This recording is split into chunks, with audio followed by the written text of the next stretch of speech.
हरि ओम हरि ओम। गीता का 9वें अध्याय में परमात्मा अर्जुन से क्या बता रहे हैं, सभी लोग प्रेम से सुने और गुने और उसी पे चलने का प्रयास करें, क्योंकि गीता का ज्ञान परम रहस्यमयी है और जिसने इसका रहस्य को जान लिया वो दुनिया से आज़ाद हो जाता है, बंधनों से मुक्त हो जाता है। संसार के कोई बंधन उसको बांध नहीं पाते हैं। इसीलिए गीता का ज्ञान इतना महान है कि इससे बढ़ कर के दुनिया में कोई ग्रंथ नहीं है, कोई पुराण नहीं है। सब कुछ अथाह सार भरा है इसमें, अथाह रस भरा है इसमें। रोज नया नया लगेगा, जितनी बार गीता पढ़ेंगे आप उतनी बार सब नया ही नया लगेगा आज ही मैंने ये सुना है। ऐसा गीता जो है रहस्यमयी जो है ग्रंथ है, जिसे सुनते सुनते सुनते सुनते मन में बैराग आ जाता है।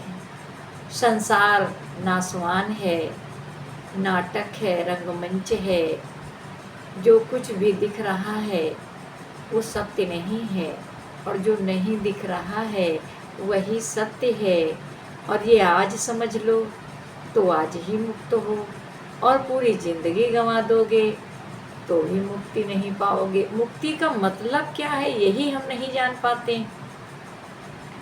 मुक्ति का मतलब ही होता है बंधनों से आज़ाद होना, बंधनों से छूट जाना। और ये बंधन हैं क्या? ये बंधन कोई भी बंधन नहीं है, और बहुत बड़े बंधन हैं जिनसे किसी भी रस्सियों से बंधे होंगे तो हम छूट जाएंगे। लेकिन ये ऐसी आशाओं की रस्सियाँ बंधी हैं, इच्छाओं की रस्सियाँ बंधी हैं, वासनाओं की रस्सियाँ बंधी हैं, जो ये खुलने का नाम नहीं लेती हैं, और ना इनको कोई खोल पाएगा। क्यों नहीं खोल पाता है कोई, उसका भी रीजन है। क्योंकि बंधन से पहली बात तो हमको कोई बंधन तो लगे कि ये चीज़ बंधन है, और जब बंधन लगेगी तब आप कोशिश करोगे कि हम इस बंधनों से आज़ाद हो जाएं। पर हमारी ऐसी हैबिट पड़ गई है इस दुनिया में, सब कुछ बर्दाश्त करने की हद हो गई है। 100 जूता हम खाते रहते हैं और पर हमारी आसक्ति नहीं जाती है। पता नहीं कितनी खरी खोटी हम सुनते रहते हैं पर हमारी आसक्ति नहीं जाती है। ऐसी आसक्ति भरी पड़ी है। तो परमात्मा कह रहा है कि एक बार क्या हुआ, नारद जी जा रहे थे तो रास्ते में एक माता जी रहती थी, बहुत बूढ़ी थी। तो नारद ने उनसे कहा कि माता जी आप क्या करते हो, कुछ सत्संग भजन करते हो कि नहीं? तो उन्होंने कहा भैया नहीं, टाइम ही नहीं मिल पाता है, सत्संग भजन क्या करें। पोती पोता है इनका स्कूल तक ले जाती है और ले आई थी, इतने बड़ा काम है। तो कहा माता जी आपको कब समय मिलेगा, आपका पूरा तीसरा पन तो ख़त्म हो चुका है, चौथा पन चल रहा है, और कब समय मिलेगा। और जो जीवन मिला था वो तो राम भजन में ही के ही लिए मिला था, और वो आप कुछ करते नहीं हो। तो कहा कि अरे क्या करना है, ये भी तो रामाय भजन है। जो अपने घर में 2 रोटी पानी है, खाना है, तो काम तो करना ही पड़ेगा। तो भाई जो हमसे होता है वो हम करते हैं। चलो ठीक है भाई, हमसे क्या मतलब, हमारा जो विचार था सही हमने आपसे बात करी है पर आपकी समझ में नहीं आ रहा है। तो फिर नारद आगे बढ़ गए। उसके थोड़े ही दिन के बाद उस माता जी का शरीर शांत होता है, और उनका शरीर जब शांत हुआ तो सुवरिया की योनियाँ मिली। तो सुवरिया की योनि में जब वो आई तो बहुत सारे बच्चे लेकर के घूम रही थी। बच्चे उनको बहुत परेशान कर रहे थे, तो वो बहुत तेज तेज बोल रही थी, उनसे बहुत नोच नोच के दौड़ रही थी अपने बच्चों पर, क्योंकि बच्चे उन्हें परेशान कर रहे थे, क्योंकि सूअरियों के बच्चे तो जानते हो कितने होते हैं, और वो बहुत परेशान कर रहे थे। तो वो बहुत तेज तेज चिल्ला रही थी सूअरिया।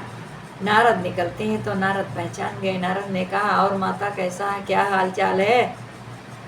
अब तो माता बोल नहीं सकती थी, क्योंकि बोलने का और मुस्कुराने का ये सिर्फ मनुष्य को भगवान ने दिया है आज़ादी, और किसी को नहीं दी है। सारी भोग योनियां हैं, सब भोग रहे हैं, कुछ कर नहीं सकते हैं। एक मनुष्य का चोला ऐसा है जिसमें भगवान का सिमरन, सत्संग, भजन जो तुम चाहते हो सो तुम कर सकते हो। ये केवल मनुष्य के चोला में ही हो सकता है, बाकी किसी दूसरे के चोले में ये नहीं हो सकता है। तो हम विचार करें कि हम क्या कर रहे हैं, क्या करने आए थे और क्या कर रहे हैं, और उसे ही हम अपना, ये भी नहीं कहते हैं कि हमें कोई कष्ट हो रहा है या हम परेशान हो रहे हैं, ऐसे मतलब जता रहे हैं कि जैसे कि इनको किसी ने बांध के रखा हो। परमात्मा ने स्वाधीन बनाया, किसी को पराधीन नहीं बनाया है कि जो जबरन तुमसे कोई काम करा लेगा। ये हमारा ममत्व है, हमारी आसक्ति है, हमारी इच्छा है और हमारी वासना है, जिसके वशीभूत होकर के हम कुछ कर नहीं पा रहे हैं और दोष देते रहते हैं घर और परिवार का। ये तो वही कहावत हो गई। एक बार क्या हुआ, एक जगह पंडित जी ज्ञान सुनाने जाते थे। वहाँ जिनको ज्ञान सुनाने जाते थे उनको ज्ञान उनके हृदय में बैठता नहीं था, क्योंकि मन जिसका नहीं लगेगा तो ज्ञान उसके हृदय में बैठ नहीं सकता, चाहे कितना भी कोशिश कर लो। जैसे आप अपने बच्चों को ही ले लीजिए, अगर वो विद्यालय कोई खराब नहीं होता है, टीचर कोई खराब नहीं होता है, गलती सिर्फ पढ़ने वाले की होती है। वो क्यों नहीं पढ़ता है, वो क्यों नहीं लर्न करता है, वो टीचर के बताए हुए पे क्यों नहीं चलता है, वहाँ के जो सब्जेक्ट हैं और वहाँ के जो कर्तव्य हैं वो क्यों नहीं करता। ये सारी गलतियाँ जो है वो टीचर की नहीं होती है, स्कूल की नहीं होती है, प्रबंधक की नहीं होती है, किसी की भी नहीं होती है। पढ़ने वाले की ये गलती होती है, उसकी ही जिम्मेदारी होती है। उसे आगे बढ़ना है कि नहीं बढ़ना है, अपनी मंजिल तक पहुंचना है कि नहीं पहुंचना है। तो ठीक उसी तरह से जैसे वो बच्चा नहीं पढ़ता है, उसे खेलने में बड़ा मज़ा आता है, पतंग उड़ाने में बड़ा मज़ा आता है, गेम खेलने में बड़ा मज़ा आता है, टीवी देखने में बड़ा मज़ा आता है, और उस समय वो माँ बाप को भी दोषी मानता है कि मुझे कितना भेजते हैं, किसी तरह से भेजते हैं, और मेरी पीड़ा भी होती है, शरीर में दर्द भी होता है, कभी बीमार भी होते हैं तो भी भेज देते हैं। उन्हें लगता है कि माँ बाप भी हमारे दुश्मन हैं। इसलिए भगवान ने कहा है 18वें अध्याय में कि जो आज तुमको विष के तुल्य लग रहा है वो कल ही तुम्हें अमृत की तुल्य लगेगा, लेकिन जो आज तुमको अमृत की तुल्य लग रहा है वो कल तुमको विष के तुल्य लगेगा। इसी तरह के बच्चे आगे चल करके माँ बाप को ही दोषी ठहराते हैं और कहते हैं हमको मारा होता, पीटा होता, गाली दिया होता, किसी भी हाल में किया होता, पर मुझे पढ़ाया होता, लिखाया होता तो आज भी मैं किसी के काबिल होता। तब वो ऐसा बोलेंगे, आज वो ऐसा बोलते हैं। तो सब कुछ खुद पे निर्भर होना है, स्वावलंबी खुद पे होना है, किसी का दोष नहीं देना है। ये दोष देना बंद करो। सब कुछ निर्दोष तुम नहीं हो, दोष तुम्हारा है और तुम निर्दोष को दोष देते हो। कोई तुमको बंधन में नहीं डाल सकता है। तुम्हें जो करना है वो तुम कर लेते हो ना। तो उसी तरह से उनको ज्ञान नहीं आता था। पंडित जी बहुत अच्छा ज्ञान सुनाते थे पर उनका मन नहीं लगता था। वो राजा थे और एक बार क्या हुआ, कहा कि 1 साल हो गया, देखो हमने आपसे प्रॉमिस कराया था कि अगर 1 साल में मुझे ज्ञान नहीं मिलेगा तो मृत्यु की सज़ा हम देंगे आपको। और अब देखो साल भर होने रहा, आज लास्ट जो है डे है और आज भी हमें ज्ञान नहीं आया तो हम कल तुम्हें मृत्यु की सज़ा दे सकते हैं। उनको ज्ञान नहीं आया। अब उनके एक बेटी थी पंडित जी की, वो घर में आए पंडित जी तो बहुत उदास थे। तो उस लड़की ने पूछा, पिताजी आज क्या बात है, खाना पानी जो है तुरंत आकर के खाते थे, आज क्या हुआ है बताइए। तो उन्होंने कहा बेटा तुम खा लो, हमें नहीं कुछ खाएंगे पिएंगे, हमारा कुछ मूड सही नहीं है। तो उन्होंने कहा बेटा बताओ जो है, अरे सॉरी कि पिताजी बताइए। तो तो बहुत आग्रह करने पर पिताजी ने बताया कि बेटा ऐसा ऐसा है कि हम 1 साल से जा रहे थे, उनको ज्ञान नहीं आ रहा है और ज्ञान वो सुनते ही नहीं है, तो आएगा क्या, मेरी कोई गलती नहीं है, फिर भी भाई वो राजा हैं, इसलिए वो फांसी की सजा सुनाए हैं कि कल होगी, उनको ज्ञान नहीं आया। बेटी ने कहा पिताजी कोई चिंता करने की ज़रूरत नहीं है, आप खाना खाइए, आराम करिए, सो जाइए, जो होता है वो अच्छे के लिए होता है और जो होगा वो भी अच्छा ही होगा। लड़की ब्रह्मज्ञानी थी, सत्संग में जाती थी, उसके ब्रह्मज्ञानी गुरु थे। ब्रह्मज्ञानी किसी न किसी तरह से अपना रास्ता निकाल ही लेता है, अपना बचाव कर ही लेता है, इसी का नाम ब्रह्मज्ञान है। ब्रह्मज्ञानी से ना ही चारा, उससे करो सदा नमस्कार। तो उसी तरह से जब वो सुबह जाने लगे पिताजी, तो वो उनसे नहीं कुछ बोली और पीछे से वो भी चली गई। पिताजी उसके गए और ज्ञान सुनाने लगे और लड़की गई तो उनके बाहर में एक पेड़ लगा था, वो पेड़ पकड़कर बहुत तेज तेज चिल्लाने लगी। राजा अंदर ज्ञान सुन रहे थे। राजा ने कई बार कहा कि देखो कोई रो रहा है, देखो कोई रो रहा है, तो पंडित जी कह रहे थे देखो लास्ट दिन है भाई, ज्ञान सुन लो, फिर आप कहेंगे कि हमें ज्ञान आया नहीं, इतने दिन से तो ज्ञान आया नहीं। इसी तरह से आपको ज्ञान नहीं आता क्योंकि आप मन लगा के सुनते नहीं हैं। तो कहा तुम बेवकूफ़ हो क्या, प्रजा के हित में हमें काम करना है, प्रजा रोए तो ज्ञान का क्या करूं। ऐसा कह करके वो बाहर आए। बाहर देखा है कि लड़की पेड़ पकड़ के बहुत तेज तेज चिल्ला रही है। राजा ने कहा ये लड़की बेवकूफ़ है, क्यों रो रही है। कह रहे तुम्हें दिखाई नहीं दे रहा है, ये पेड़ ने हमें पकड़ रखा है। तो राजा ने कहा बेवकूफ़ लड़की, तू तो बेवकूफ़ है ही, मुझे भी बेवकूफ़ बना रही है। पेड़ ने कहाँ पकड़ रखा है, तूने पकड़ रखा है पेड़ को।